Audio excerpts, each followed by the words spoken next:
नमस्कार, मैं रविश कुमार। विश्वगुरु भारत के सिस्टम और समाज के कैरेक्टर पर बात करने का मौका आया है। फंसाने का सामाजिक और राजनीतिक सिस्टम, बल्कि किसी को झूठे मामले में फंसा देना संस्कृति का रूप ले चुका है। किसी को किस मामले में फंसाया जा सकता है, इसका कोई छोर नहीं। अंतहीन तरीके हैं। फंसाने के इस काम में सरकार भी लगी रहती है और समाज भी लगा रहता है। रोना विल्सन प्रधानमंत्री की हत्या की साजिश रचने के आरोप में जेल में बंद हैं।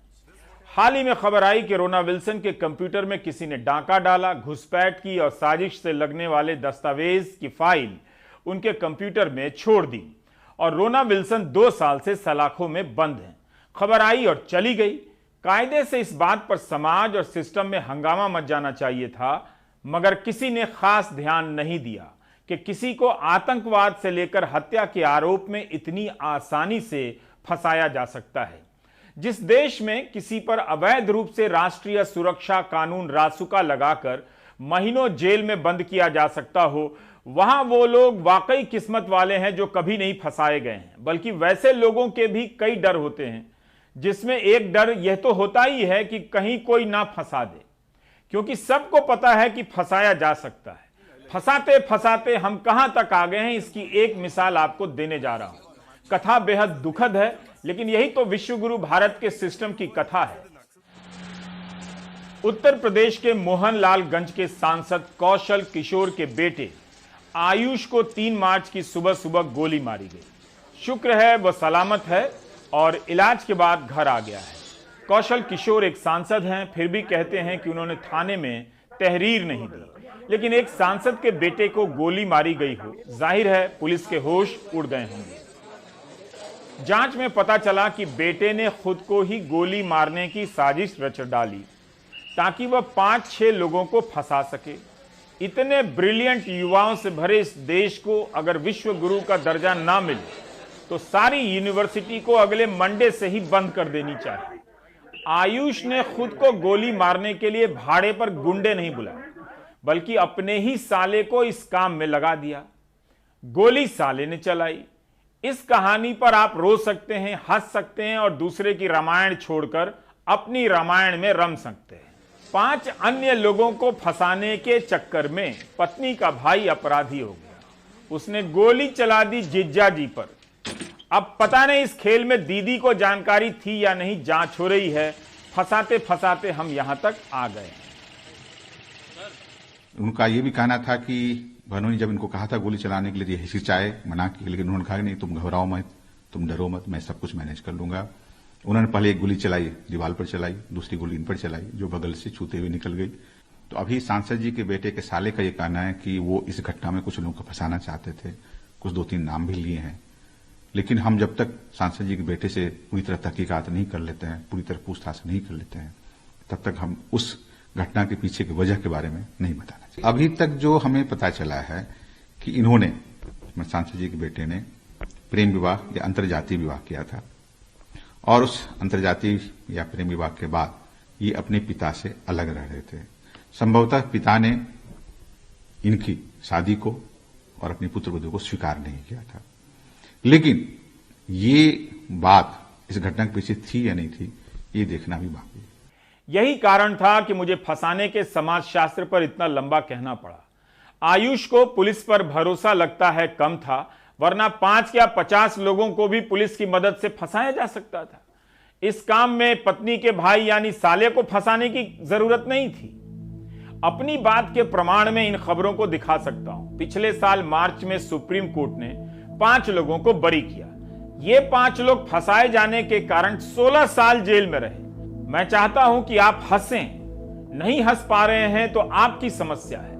अनगिनत मामले गिना सकता हूं जिसमें लोगों को खुद पुलिस ने फंसाया है। जब यह काम पुलिस से हो सकता था तो साले को फंसाने के काम में फंसाने की क्या जरूरत थी। अपराध की कहानियां कई बार सिस्टम और समाज की परतें उधेड़ देती हैं। सांसद कौशल किशोर बता रहे हैं कि बेटे ने लव मैरिज की थी, इसलिए उससे हमने नाता तोड़ लिया था। मुमकिन है अपने बेटे के लव मैरिज करने से डरा समाज सांसद महोदय की इस बात को सही बता दे कि अच्छा किया कि नाता तोड़ दिया, लेकिन सांसद को भी पता होना चाहिए कि उन्होंने ऐसा कर अच्छा नहीं किया। पुलिस के सामने भी बातचीत की, उसने कहा कि जो है मेरे ऊपर नीचे मैं साले के साथ उतरा था, घर से निकला था और फिर मेरे ऊपर गोली, एक गाड़ी खड़ी थी उसमें से निकल के लोगों ने चलाया। मैंने कहा पहचाना, तो उसने कहा हमने किसी को पहचाना नहीं। प्रेम विवाह से परिवार खुश नहीं था, नाता तोड़ लिया गया था, ये अलग विषय है। लेकिन हम आते हैं फंसाने के समाज शास्त्र पर। अभी बहुत कुछ बताना है। कमाल है कि जीजा जी किसी को फंसाना चाहते हैं तो साले को ही पहले फंसा देते हैं। गोली चलाने का मुकदमा साले पर तो होगा ही। साले साहब भी लगता है व्हाट्सएप यूनिवर्सिटी वाले ग्रुप के रिश्तेदार हैं परमानेंट, अपना दिमाग नहीं लगाते। मंगलवार के प्राइम टाइम में हमने इन रेखा चित्रों के जरिए यही कहने का प्रयास किया था कि कैसे लड़कों के आसपास मर्द होने का सामाजिक वातावरण बनता है। इनसे घर का दो काम नहीं होगा, लेकिन मर्द बनने के नाम पर किसी को गोली मार आएंगे, लड़की छेड़ आएंगे और हुलिया ऐसे ऐसे बनाएंगे कि पता ही नहीं चलता है कि लाडला बाहुबली बनना चाहता है कि बहादुर बनना चाहता है। 20 साल बाद आसानी से लोग समझ सकेंगे कि बाहुबली बनने और बहादुर बनने में क्या फर्क होता है। हर समय आक्रोश के तेवर से ही खुद को पेश करने वाले इन लड़कों के भीतर अपराध की कितनी मानसिकताएं घर बनाती हैं, इन्हें भी पता नहीं चलता। तब चलता है जब गौरव शर्मा नाम का कोई लड़का लड़की के पिता को गोली मार देता है। आयुष का साला अपने जीजा जी पर ही गोली चला देता है, जीजा जी के कहने पर। कभी कभी आपको वक्त निकालकर राजनीति में बोली जा रही भाषा पर भी गौर करना चाहिए। जो भाषा बोली जा रही है उसमें एक ऐसी व्यवस्था दिखाई दे रही है जो लगता है कानून की किसी प्रक्रिया से चलती ही नहीं है। इस भाषा से अगर अपराध खत्म होना होता तो यूपी में पहले हो गया होता। पहले के मुख्यमंत्री जरूर कहते थे कि अपराधियों की खैर नहीं, किसी को छोड़ेंगे नहीं। अब तो इसकी जगह पर कुछ और कहा जा रहा है। चुनाव की प्रक्रिया प्रारंभ हो चुकी है। बस अब मान करके चलिए 2 मई के बाद भारतीय जनता पार्टी की सरकार जब बंगाल के अंदर बनेगी तो टीएमसी और कम्युनिस्टों के नाम पर गुंडागर्दी और अराजकता फैलाने वाले गुंडे अपनी जान की भीख मांगते हुए गलियों, अपने गले में तख्ती लेकर के घूमते हुए फिरेंगे। जान की भीख मांगेंगे, गले में तख्ती लेकर घूमेंगे। इस भाषा पर गौर कीजिए, तुरंत लगेगा कि कुछ भी गलत नहीं है, ताली बजाने वाली बात है। कई मुख्यमंत्रियों ने 2-4 अपराधियों के एनकाउंटर से वाहवाही बटोरी है, लेकिन अपराध कम नहीं हुआ। मगर इस तरह की भाषा से समर्थकों की भाषा पर क्या फर्क पड़ता है, उनके व्यवहार में क्या परिवर्तन आता है, इसका भी मूल्यांकन करना चाहिए। अगर ऐसी भाषा से अपराध को कम होना था तो हो गया होता, क्यों नहीं खत्म हुआ? क्यों नहीं गौरव शर्मा के मन में खौफ पैदा हुआ कि लड़की को छेड़ने पर जान की भीख मांगनी पड़ेगी? उल्टा वह लड़की के पिता को ही गोली मार आता है। यूपी के जालौन में पुलिस से रिटायर एक हेड कांस्टेबल श्यामा चरण द्विवेदी ने खुद को गोली मार दी। द्विवेदी का पड़ोस के युवकों से विवाद हो गया। युवकों ने उनके घर जाकर धमकी दे दी तो द्विवेदी थाने गए। आरोप है कि उल्टा पुलिस उनके घर आकर धमकी देने लगी। इससे द्विवेदी आहत हो गए और खुद को गोली मार दी। योगी आदित्यनाथ मालदा के भाषण में जान की भीख और गले में तख्ती के भाषण से भले ताली और वोट बटोर ले, लेकिन यह एक सिस्टम का कितना बड़ा फेलियर है कि पुलिस से रिटायर हो चुका पुलिस से ही सुरक्षा नहीं पाता है। जो शिकायत करता है वही अपने गले में तख्ती लगाकर घूम रहा है, या तो लाश बनकर या खुद को गोली मारकर। यह मामला उरई के मोहल्ला पटेल नगर का है। बुलंदशहर से ही एक और मामले को देखिए। एक मां अपनी 2 बेटियों के साथ खेत में काम कर रही है। 12 साल की एक बेटी को प्यास लगी तो वह पास के गांव में पानी पीने चली गई। उसके बाद 12 साल की इस लड़की का कुछ पता नहीं चला। पुलिस ने 6 दिनों तक तलाशी की, तब जाकर पता चला कि उसकी लाश उसी जगह पर गाड़ दी गई है जहां पानी पीने गई थी। आरोपी हरेंद्र को हत्या के आरोप में गिरफ्तार किया गया है। हमारा समाज हर दिन हैरान करता है। पुलिस यौन हिंसा की आशंका की भी इस मामले में जांच कर रही है। ये हमारे भाई के साथ सब हुआ, 5-6 लोग दमंग लोग आए थे। उनने हमारे भाई को मारने की धमकी दी। और उन्होंने एक हम जो किराएदार उससे मारपीट की, बीच बचाव करने के लिए वो आया था, उसको मारा, उसके पैर में फ्रैक्चर है। और हमने पुलिस को इन्फॉर्म किया, रिपोर्ट की, तो पुलिस ने कोई उस पर एक्शन नहीं किया। और लोगों ने यानी आके धमकी दी, हम तुमको जान से तुम्हारी लड़की को उठा ले जाएंगे, ये करेंगे, दुनिया की धमकी दी है। इसके बाद उन्होंने रात में टेंशन में आके कि इससे तो मरना अच्छा, मैं घर पे आके इस तरह का व्यवहार किया, तो उन्होंने फिर अपने राइफल से गोली मार दी। ये ऐसा पता लगा जैसे यहाँ ढूंढने को आए हम लोग, तो जैसे ढूंढी तो हमारा पैर जो धरती में चला गया। अच्छा, ठीक है। हाँ, तो जब वो खोद कर देखी तो उसका घोंटू दिखा हमें। फिर पुलिस सब कुछ आ गई। आने के बाद में जो है फिर वो बाद में कोई लड़की दिखा दी गई है। उदाहरण उत्तर प्रदेश के हैं, लेकिन ऐसे उदाहरण आपको कहीं से भी मिल जाएंगे। आप सुविधा अनुसार राज्य और सरकार का नाम बदल सकते हैं, लेकिन जब तक मूल कारणों पर नहीं जाएंगे, सिस्टम को जवाबदेह नहीं बनाएंगे, किसी समस्या का समाधान नहीं मिलने वाला। अपराध की मानसिकता किसी और तरीके से बन रही होती है, घट रही होती है। वह मुख्यमंत्री का भाषण देखकर नहीं बदलती, बल्कि सिस्टम को जवाबदेही से काम करते हुए देखकर थोड़ी सुधरती है। हमारे पास एक ऐसी पुलिस व्यवस्था है जिस पर विश्वास बाद में होता है और शक पहले। झूठे मामलों में फंसाने के इस सामाजिकता के कारण ही कुछ लोगों को लगता है कि अपराध कर बच जाएंगे, किसी और को फंसा देंगे और उनकी जगह कोई और फंस जाएगा। कुछ लोग फंसने का काम करते हैं मगर फिर भी कभी नहीं फंसते हैं। बीच बीच में याद दिलाता रहता हूं, भारत की शीर्ष यूनिवर्सिटी के हॉस्टल में अपराधी इस तरह घुस जाते हैं, तोड़फोड़ करते हैं, मारपीट करते हैं और चले जाते हैं। 1 साल से अधिक समय हो गया, ये लोग आज तक पकड़े नहीं गए। मुमकिन है अपने घर वालों को YouTube पर इस वीडियो को दिखाते भी होंगे कि साबरमती हॉस्टल में तोड़फोड़ कर आए हैं और पुलिस ने पकड़ा तक नहीं, पकड़े भी नहीं जाएंगे। मुमकिन है कोई पुलिस वाला जानता भी होगा, लेकिन खुद को कोसता होगा कि इन्हें पकड़ नहीं सकता। छोड़ देना भी एक तरह का फंसाना है। फंसाने के लिए रिश्वत देना, फंस जाने पर पैसे देना, कई साल तक जेल में रहना, कई साल तक मुकदमे लड़ना, जमीनें बेच देना, बिकवा देना, यह सब अपने आप में एक काम है। इन सब की लागत आप जोड़ेंगे तो भारत में अलग तरह की जीडीपी बन जाएगी। ललितपुर के विष्णु तिवारी की कथा भी सुनते जाइए, आपको विश्वास हो जाएगा कि फंसाने का फुल प्रूफ सिस्टम अगर कहीं है तो यही है। विष्णु तिवारी को ट्रायल कोर्ट ने आजीवन कारावास की सजा दी थी।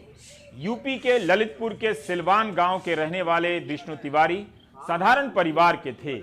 उन पर एक महिला के साथ बलात्कार के आरोप लगे। SC/ST एक्ट की धारा लगा दी गई। ट्रायल कोर्ट ने आजीवन कारावास की सजा सुना दी। गरीब परिवार से होने के कारण तिवारी अच्छा वकील नहीं कर सके। सजा काटने के 5-6 साल बाद हाईकोर्ट में चुनौती देने की सोची तो पिता ने जेल आना बंद कर दिया। पता चला कि पिता नहीं रहे। विष्णु तिवारी के एक भाई थे जिनकी मौत हो गई।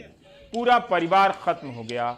14 साल इस तरह जेल में बीते। तब विष्णु तिवारी ने दया याचिका दायर की कि वे बेकसूर है। जेल प्रशासन ने विष्णु की याचिका शासन स्तर पर पहुंचा दी और हाई कोर्ट में मामला पहुंचा।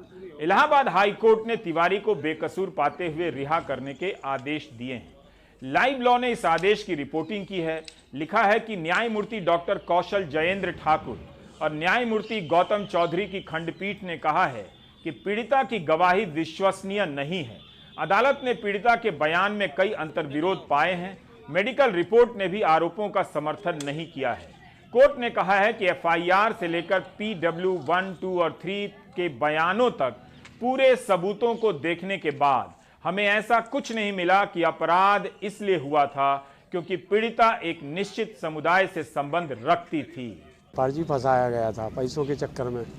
उनको पैसा मिला था, सरकार से भी पैसा मिला था, दूसरी पार्टियों ने, दूसरे लोग बागों ने उनको पैसा दिया था। कुछ लोग जो हमारे विरोधी थे, ज़मीन जागा के मतलब विरोध में रहते थे, उनने फंसाने की कोशिश करी थी हमें। हम अच्छे कारीगर थे, मतलब ठीक ठाक काम मतलब करते थे। साड़ी की भी बनाई हमने बनारस में, तो मतलब ठीक ठाक सब था हमारा, और हमसे फंसाया गया था केवल पैसों के चक्कर में। और जब से हम 20 साल से मतलब यहीं हैं जेल में। हमारे माँ बाप, हमारे भाई सब ख़त्म हो गए और हम पे कुछ नहीं बचा।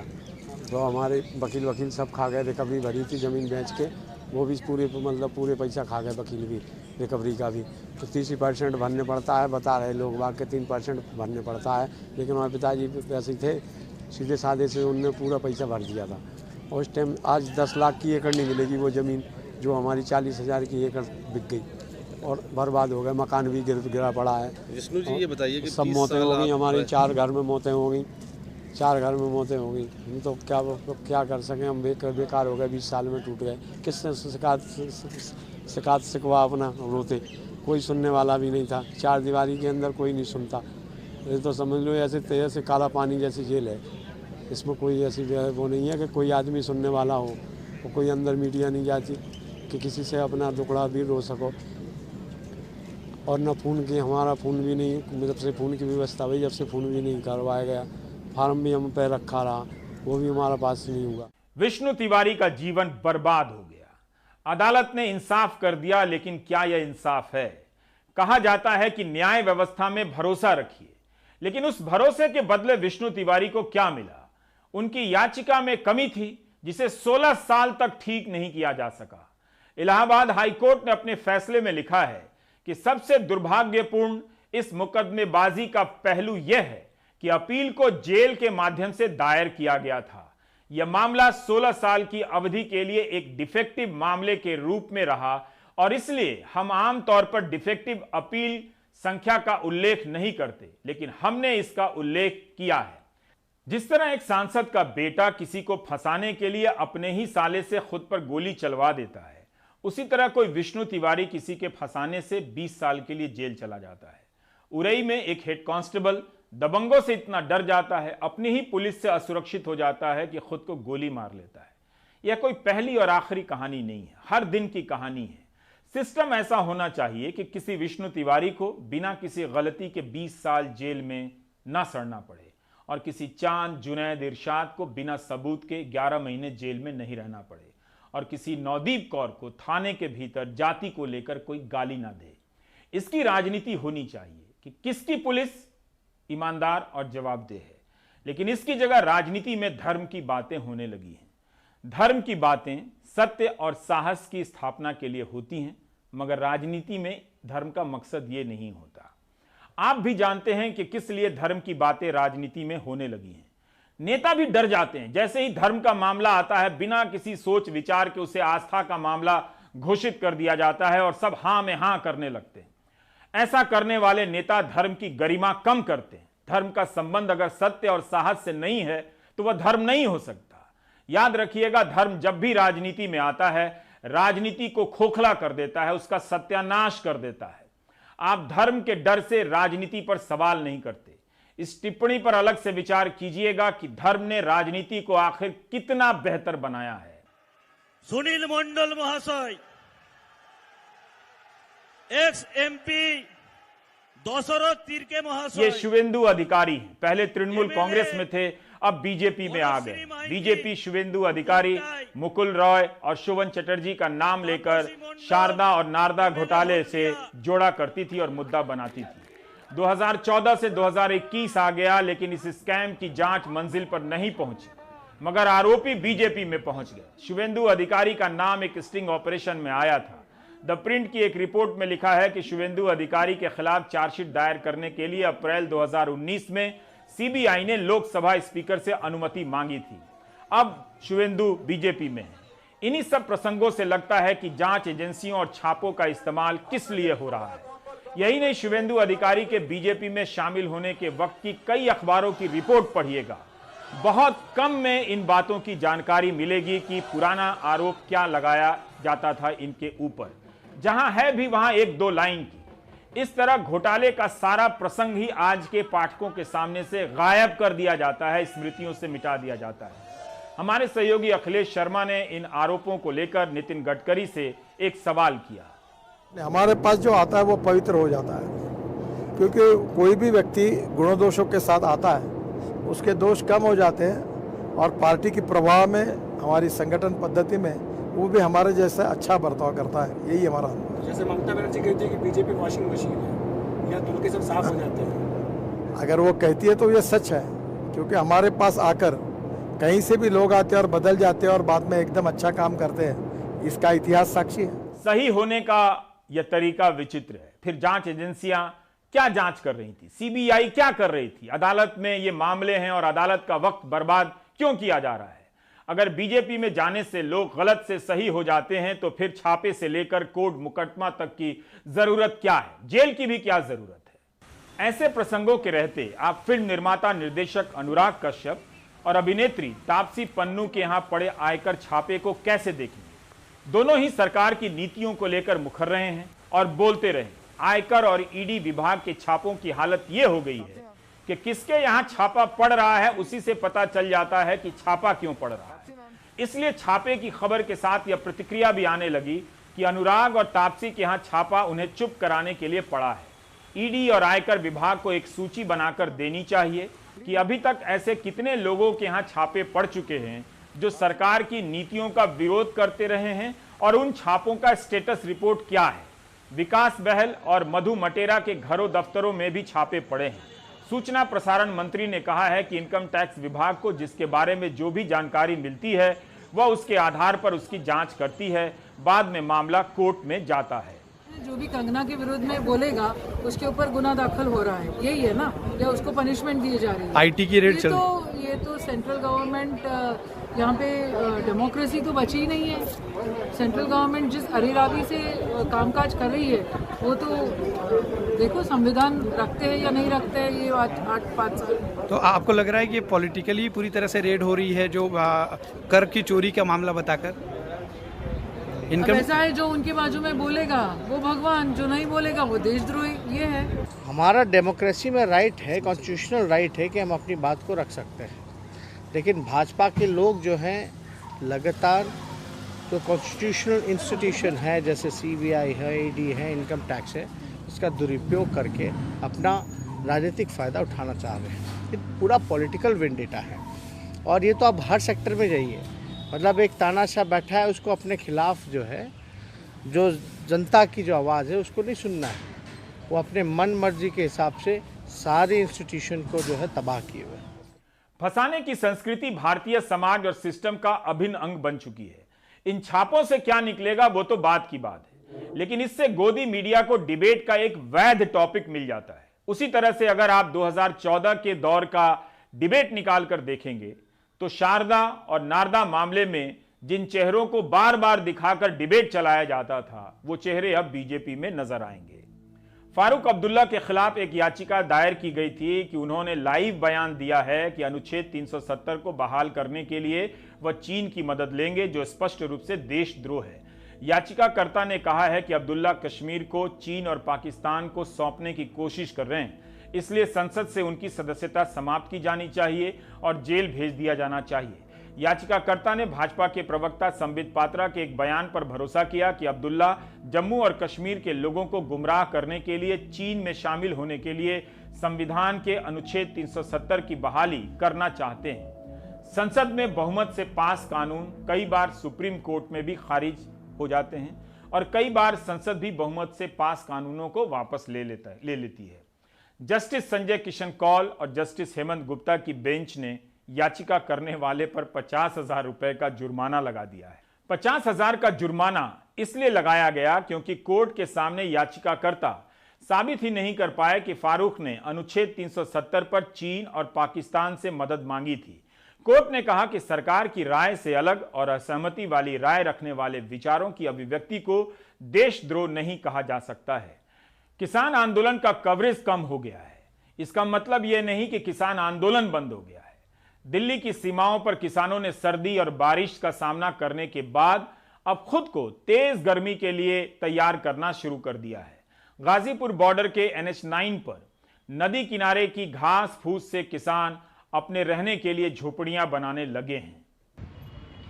गाजीपुर बॉर्डर पर 98 साल के राज सिंह 94 दिनों से धरने पर बैठे हैं। बढ़ती गर्मी और बदलते मौसम के चलते राज सिंह बीमार पड़ गए हैं, लेकिन इतना सब होने पर भी घर जाने को तैयार नहीं हैं। बस खांसी है, आँख आ गई, खांसी है, जुकाम है, बुखार भी हो गया। गर्मी के चलते ही अब NH9 पर बांस और फूस की झोपड़ी बनाने का काम जोरों पर है। उत्तर प्रदेश के बिलासपुर से आई इन महिलाओं के लिए बांस का तंबू तैयार किया गया है। तंबू के अंदर पंखे भी लगाए गए हैं। बीते 4 दिनों से जसपाल कौर जैसी दर्जनों आंदोलनकारी महिलाएं इसी तंबू में रह रही हैं। गेहूं और गन्ने की खेती के लिए पति और बच्चे गांव में हैं, जबकि जसपाल कौर आंदोलन में शामिल होने आई हैं। जब तक चलेगा नहीं मानेंगे, काले कानून वापस नहीं होंगे जब तक जहाँ ही रहेंगे। अब परेशानी होएगी भी तो झेलनी तो पड़ेगी, थोड़ी बात होएगी भी तो झेलनी पड़ेगी, क्या करें। सरकार नहीं मान रही। अब जब सरकार ही नहीं मान रही तो फिर क्या करें। ठंड से बचने के लिए जो प्लास्टिक के तंबू लगाए गए थे, उनको हटाकर अब इस तरह के घास और फूस की झोपड़ी तैयार की जा रही है। ये आप देखिए, सबसे पहले सोलर पैनल यहाँ पर लगा हुआ है, चूँकि बिजली का जो कनेक्शन था वो सरकार ने काट दिया था। और ये NH9 है जो कि दिल्ली से गाजियाबाद, हापुड़ और मेरठ की ओर जाता है। कभी किसी ने सपने में भी नहीं सोचा था कि NH9 जिसको रफ्तार के लिए बनाया गया है, एक तेज यहाँ से ट्रैफिक निकलेगा, उस NH9 पर गर्मियों के मद्देनजर आपको झोपड़ी तक बनी हुई नजर आएगी।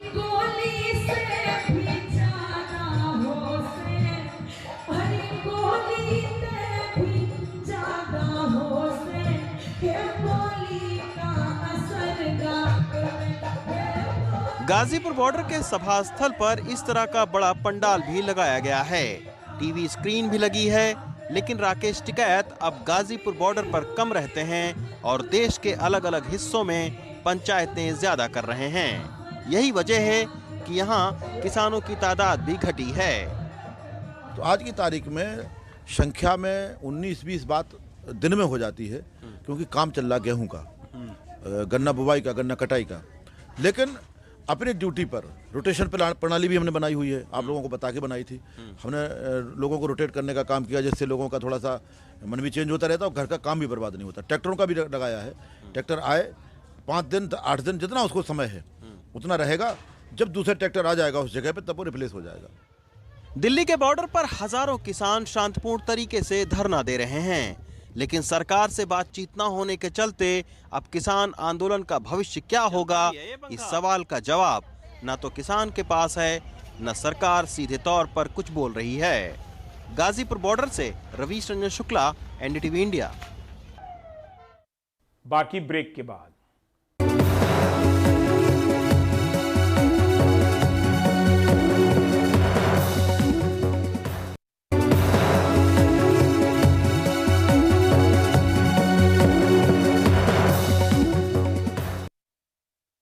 रसोई गैस यानी LPG की कीमतें लगातार बढ़ रही हैं। बढ़ोतरी उज्ज्वला योजना के लाभार्थियों को दिए जाने वाली सब्सिडी वाले सिलेंडर सहित सभी श्रेणियों में हुई है। एक माह में रसोई गैस सिलेंडर के दाम चौथी बार बढ़े हैं। ऐसे में मध्य प्रदेश के आदिवासी बहुल जिलों में कई परिवार ऐसे हैं जो फिर से चूल्हे पर लौट आए हैं। गुजरात की सीमा से सटे आदिवासी बहुल झाबुआ के अगलगांव में राजेश और उनकी पत्नी चूल्हे पर लौट आए हैं। उज्ज्वला में मिले चूल्हे और सिलेंडर को हफ्ते 10 दिन में साफ कर लेते हैं, मजदूरी करते हैं। कहते हैं महंगाई में सिलेंडर भरवाना उनके बस की बात नहीं।